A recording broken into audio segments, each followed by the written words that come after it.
Tackling the bull market alone can be a daunting task for someone who knows it could be our last massive shot at life-changing wealth. So I wanted to share with you guys 3 steps that I've identified to be the most important parts of a bull market plan to capitalize on every chance that may come our way over the next 2 years. Now, I strongly suggest anyone who takes investing in crypto seriously to listen up, grab a notepad, and make a fresh cup of coffee, because these points may be some you've never considered before. Oh, and by the way, I also have a bonus step at the end of this video I haven't heard anyone else really mention before, which I believe will be a massive help to 99% of you watching this. And as always, guys, just a reminder, if you appreciate how much effort I put into the video, or if at any point you say, hey, I like this guy, I want to say a big thank you, hit the like button and also subscribe so you can achieve your crypto goals. So here lie our first debacle. It's diversification. And the reason why I say this is a debacle is because I see time and time again people telling other people, whether it's your favorite influencer or whether it's your friend or family, that you must buy certain altcoins. You must. I don't care who you are, you got to do something. And you're going to see why in a second that's fundamentally wrong. So diversification is important. I think everyone can agree on that, whether it's just in crypto or whether it's portfolio-wide, stocks, bonds, whatever it might be, okay? So you want to make sure you're not stuck in one boat. And the reason why people say this time and time again is because if you are stuck in one boat, if the boat sprung a leak and you can't fix it, everything goes down with the ship. So you want to kind of offset a bit of everything. You want to offset risk so you're not being too risky, you're not being too safe, you can double a little bit, and also you're going to not just double with risk, but also returns as well. So in this case, you want to diversify within crypto itself anyway, niches and also your market caps or your risk. So fundamentally, narratives and risk are what we're really doing here, okay? So when I say diversifying narratives, what do I really mean? Well, diversifying narratives is what you can see over here. This was my narrative list I've made based on the biggest demand-based narratives or niches in crypto. Again, you guys know, like AI, gambling, oracles, privacy, cloud storage. You guys know the drill, all these different narratives that pop up, okay? And so, of course, this is a little bit of a different ranking list in terms of what I believe will be the most powerful. But you want to buy altcoins in a few of these different areas. Now, I've said time and time again, what I think a really good idea for a lot of you to do is only focus on the areas that you have natural interest towards. Okay, some of you might not have any interest whatsoever, and that's fine. You can then be a bit more flexible, but you want to be invested in narratives or niches in this case that you actually want to research in. And this is important because in a second we'll see, you want to buy the altcoins in these different narratives that pop, okay? And the ones that pop are the ones that are different, offer something even a lot better as in a product, or just sound so much more appealing, whether it's actually being used or not. And in this case, the only way you know that is if you know the standards in these narratives. If you know all layer 1 protocols, for example, over here, where are they? All of these projects might have 10,000 TPS, they might be 33% secure, they might have X, Y, Z features, and that's the standard. And so if a project comes out here and says, hey, we have 10,000 TPS, that's our point of difference, you know that ain't it. That's not cutting the sort of deal here, okay? So whether you buy the altcoins individually or not, the main thing I want to push to you guys here is to diversify. Now, we're going to see in a second, the more narratives you have, going to be a lot better for you. Now, I'm not saying spread yourself too thin here. You want to kind of pick, I would say, anywhere between 3 to 6 narratives to at least be diversified in. You know, you might have 100 projects, therefore you can be diversified into, 10 or 20 even different narratives. But for the most part, I would say 99% of us could probably fit between 3 to 6 different narratives. Again, you have to understand what those sort of standards are in those narratives. And just to show you what I'm talking about here, here's kind of the current outlook on the crypto market over the last 3 months with the biggest performing narratives. Layer 2 AI, layer 1s, these guys have all grown, 200 to 184% respectively, which is anywhere between a 3x to almost a 2x, okay? So these projects have really grown already in the last 3 months. And this is why it's important, because if you're diversified into multiple of these, you can take your different profits at different levels. You're being diverse. If you all stick it in, say, DeFi, DeFi 1.0, whatever that means, okay, you're not going to really expose yourself to gains like in the layer 2s over here and vice versa. That's one aspect. Different niches are very important to be diversified, and that's not to underestimate that whatsoever. You definitely want to be doing it.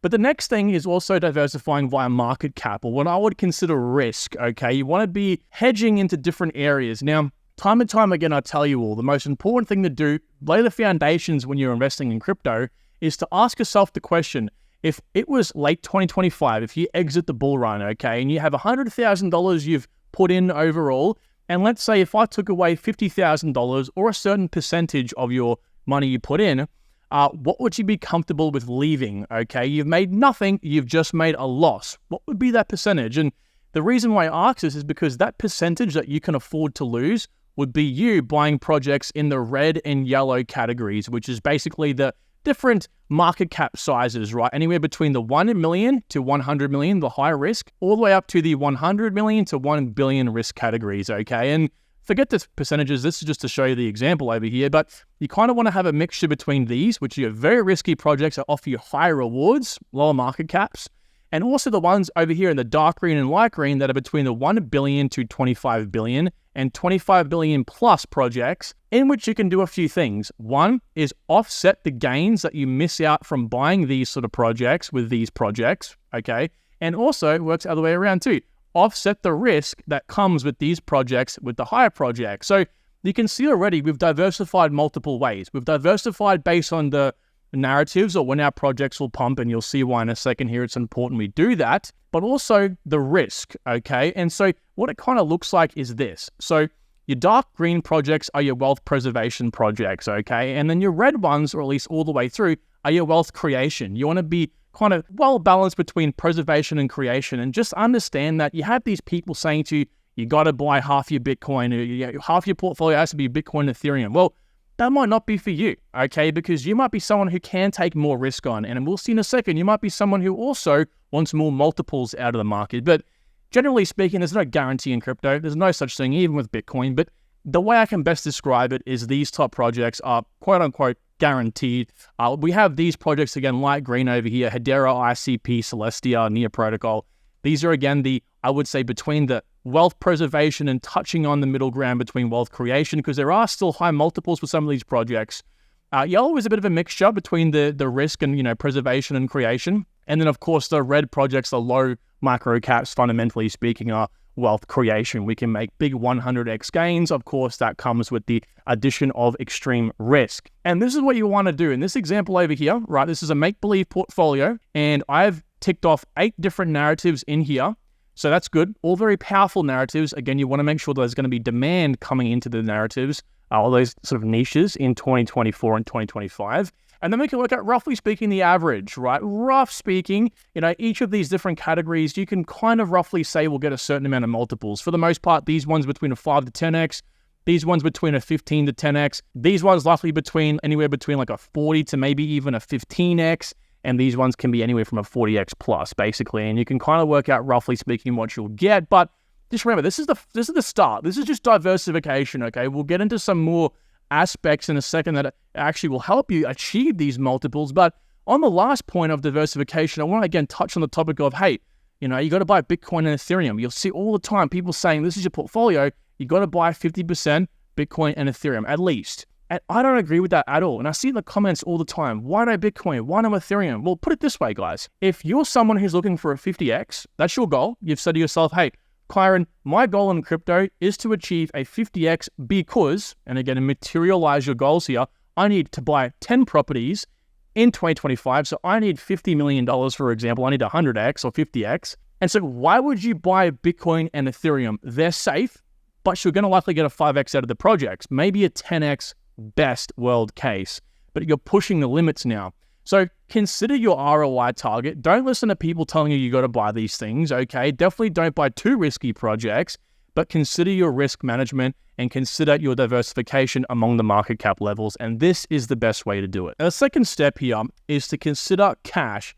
This was my second biggest mistake, and you'll see the number one mistake in a second here, that I didn't do in the last bull run, which was have cash on the side. I was taking out loans. I was literally borrowing money. I was withdrawing money from or redrawing money from my home loan. I was doing a whole bunch of things to just throw money into the market at any price. I got FOMO. I just was like, this project is at a level everyone's telling me to buy, now because it's going to go up 2x tomorrow. So I better get in. And I did that. And of course, I always got wrecked. Okay. So you want to have anywhere between 10 to 20% of your portfolio, ideally at all times in cash. And there's 3 benefits of doing this. 1, you can buy new altcoins when they happen. And trust me right now, there's going to be many situations over the next 15 or so months that we're going to be able to buy new altcoins. I just listed myself into a new altcoin today that's got its ICO right now, okay? So there's plenty of opportunities for this sort of stuff. And there might even be an altcoin that hasn't even announced its launch yet that you get into that is your biggest gaining project. And have you not have cash right now, you can't take advantage, okay? But not only you got altcoins, it's also for dips. So your existing portfolio, maybe you only want to, you don't want to buy any more altcoins, no matter new project or not.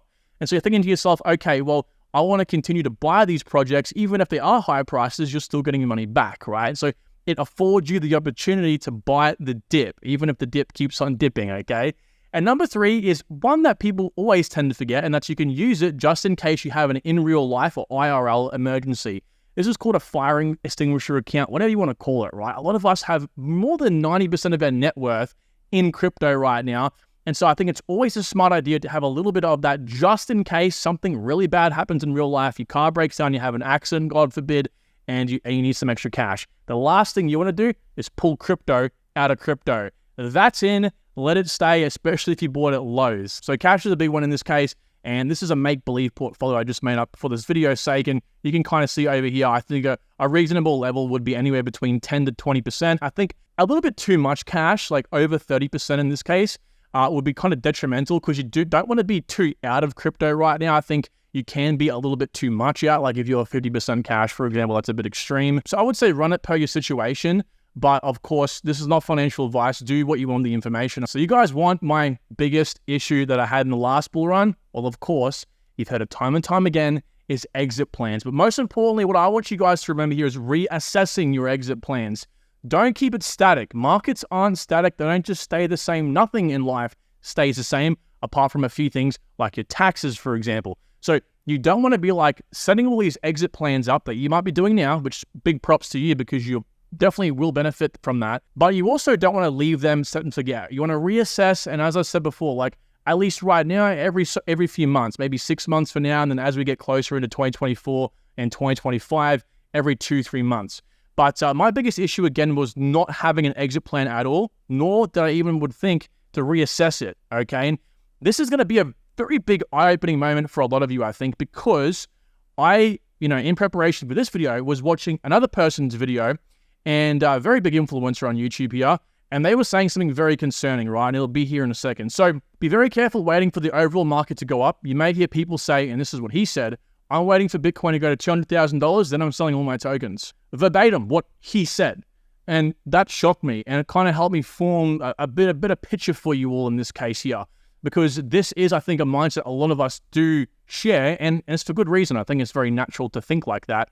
So I get it all the time. Karen, you're saying 100 of your projects are going to go to 100 billion market cap. That's like going to be a 20, 50,000 billion trillion market cap. What are you talking about? Well, projects do not all go up simultaneously. Let me say that in a different way. Projects don't all go up with Bitcoin and all go down with Bitcoin. Bitcoin is good because it drives the sentiment. Bitcoin's having a bearish day. Chances are most of the market's having a bearish day. Likewise, Bitcoin's having a bullish day. The market's going to be having a bullish day, if not soon. Okay, so here's Cardano. This is what I'm going to sort of point out here. Projects work in narratives. Like I said before with the narrative idea, right? Projects like layer ones all go up at the same time. DeFi all happens at the same time. They all go up and the rest of the market sort of is subdued. And like we can see with Cardano here, it had its peak on the 2nd of September, 2021. Bitcoins came 2.25 months later. Okay, and if we kind of look at what this sort of looked like, if you were someone who sold your ADA when Bitcoin had its peak, even if you knew Bitcoin had its peak, remember, we had people over here at Bitcoin's peak saying, it was at $69,000. We had influencers screaming, hey, that's not going to happen. Wait for the $100,000 mark, all right? This is why the influencer over here telling everyone to sell at 200K was like really worrying me, right? That's very, very bad to think about. But anyway, so in the same example, if you just knew it was the top of Bitcoin at 69K and you sold, you would be selling not at $3.10, you'd be selling at $2. Now, I'm not going to sit here and pretend like anyone's exit plan will be able to time the top of any project. But what we do is set up sell levels, because ADA is in blue over here, that we can make the most amount of profit from the project. And even if we leave this little last, 20, 25% on the table, maybe you do want to have, some of your portfolio dedicated to this situation. But even if you didn't, even if you sold all your tokens, right, it doesn't matter. This is like Mickey Mouse World best case stuff, right? You don't want to be someone who's an oracle. You don't want to be someone who thinks you're a genie and you know what's going to happen next. Just get your money out of the market. You can plan how much you're going to take. And this is the exact situation I talked to you guys all about. You want to have a situation like this where you have all your sell levels in place. You know then how much money, as you can see here, you're taking out of the market, and therefore you know what's called your weighted average. You know exactly how much profit you are making to achieve your goal. So I want to show you one more example here before I actually touch on what I'm talking about right there if you're already lost. Is Aave was another one, right? 5.7 months difference in this case, May to November, okay? This DeFi peaked way, way, way opposite to when Bitcoin's peak was. So, in this case, you would have, instead of selling at $667, you would have sold at less than half that over here. So substantial, guys. And this is why it's very important. Don't listen to people that tell you, wait for Bitcoin to hit a certain price. Don't wait for Bitcoin, Bitcoin, Bitcoin. You don't look at Bitcoin. You work on narratives. Narratives have their own pumps. Bitcoins happens wherever. I think Oracle's like partly pumped over here before the cycle even started, really. So in this case, when you're looking at, assessing exit plans, or even again, reassessing exit plans, the way that you find your exit levels to begin with, it's 5 steps. That's all it is, 5 steps. Price prediction, it always starts from that, which is why I've decided to give you guys my price prediction sheet for free, which I have here, 40 altcoins price prediction sheet. So you'll have access to this. I'll leave the link down below. Also, you want to assess your ROI expectations. So what do you want, a 10x, 20x, 80x? What do you want out of the market? Because this will help you say, okay, I want to buy Near Protocol to achieve a 10x, or I can't buy Near Protocol because I want an 80x, and given this rough price prediction, whether it happens or not, there's no way I'm going to achieve my 80x unless I buy Near Protocol at 2 cents, which is not going to happen. So it affords you the ability to choose your altcoins carefully. Number 3 is then find your sell levels. Now, for 3, 4, and 5, which is finding your initial investment, so whether you want to take your cost basis out and let the rest ride, it's all profit from there. And also considering your weighted average, so what price you're actually selling out of, you want to go ahead and have a look at this sheet I made here for you all, right? This is my AI prompt sheet. You just simply copy and paste this into your own Word document, take out these little parameters over here. It should look something like this. And all you do is paste that into, ideally, Google Bard is better than ChatGPT from what I've found. And boom, it'll give you all your sell levels. It'll give you whether you want to have your initial investment or cost basis out and your weighted average. Now, your weighted average is something no one ever talks about. This is fundamentally you selling a percentage of your portfolio at a certain sell level and what that does for your actual average sell level, okay? So we all know about DCA, right? If your dollar cost average down, you're going to, average in at a certain price, the average of all those levels. Well, ladder selling is obviously the exact same, but no one thinks about it. No one thinks to themselves, okay, well, I'm selling at all these different levels. What's the average of all of those levels? No one considers that. And weighted average is very important for that case. And I touch on weighted averages in this video. I will leave the link down below. It's imperative you watch this now. As you can see, this is a 21-minute video and this is a 23-minute video. That's over 40 minutes worth of content. So I'm not going to go over how to make an exit plan in this video, but I've made it completely free for you guys here. Now, I do have a course on this, but I don't need you guys spending money on me to get the information you need. You can do it all for free on my channel. And the last thing I don't ever see people talking about is mental filters. This was actually something I had behind a paywall for a long time now, but I've recently released it because, well, I think you guys better know about it. Now, it's applying what I call, again, mental filters like goggles, in which before you even look at crypto for the day, you should go through these filters and just remind yourself of these things. And trust me, speaking from experience, this has helped me so much in not getting scammed, not getting wrecked, finding the right things, and just keeping my head in the right place. It's very easy to get lost and become complacent. So there's a whole bunch of these filters. A few of them are trust no one. Very important. Trust no one in this space. No one's your friend. I don't care who it is. Cryptocurrencies are businesses. They're looking to make money. 95% of cryptocurrencies are designed to steal your money. On a website, they are designed and they market themselves to want to convince you to invest. They're not using these pretty words and they're not bringing up their token and all this sort of stuff always to just attract their ideal client. They're doing it to attract you, the crypto retail customer. Most scams are looking to sell you their token. the utility/future demand should be enough to sell you. So if they're like, hey, buy our token because of this, if they mention to you or try to convince you to buy their token, it's a warning sign. Projects actually trying to revolutionize the world aren't trying to sell their token. A website can have any company, brand, person being impersonated on it, so don't take it as factual. Do your further research from there. Never trust what the website says immediately as fact, just like you wouldn't trust me if I told you, hey, I'm a multi-billionaire. Also, the world's best and the world's first need to have some validity. A lot of these projects do say it, so read anything about those things. Ecosystems comes first. Projects looking at growing their ecosystem for the long term are important. Okay, so ecosystem development grants are very important in this case. And remove exact price targets made by influencers, especially Bitcoin. Now, I've been very upfront and honest about the fact that price predictions change on the day-to-day basis. If I make a video 3 months ago and say, I think this project's going to this price because of data, and in the next 3 months, I change that completely, it's based on data. I don't look at anything as factual, including my price prediction sheet over here as well. This is all made on data. None of my personal opinions were put into this. That's why this does change when I do update it, okay? I update it based on data. So keep that in mind. Don't trust anyone. No one's your friend in crypto. Just, again, be very vigilant out there. And I would say anyone looking to, again, crush the bull run, think about these things, follow them. And if you haven't done any of them or at least put a lot of thought into them, now's your last chance, because we might have some good opportunities here in the next 3 months, and I don't think it's going to be any lower over the next 2 years until the next bear market. So, guys, best of luck for 2025. Talk to you all soon. Take care.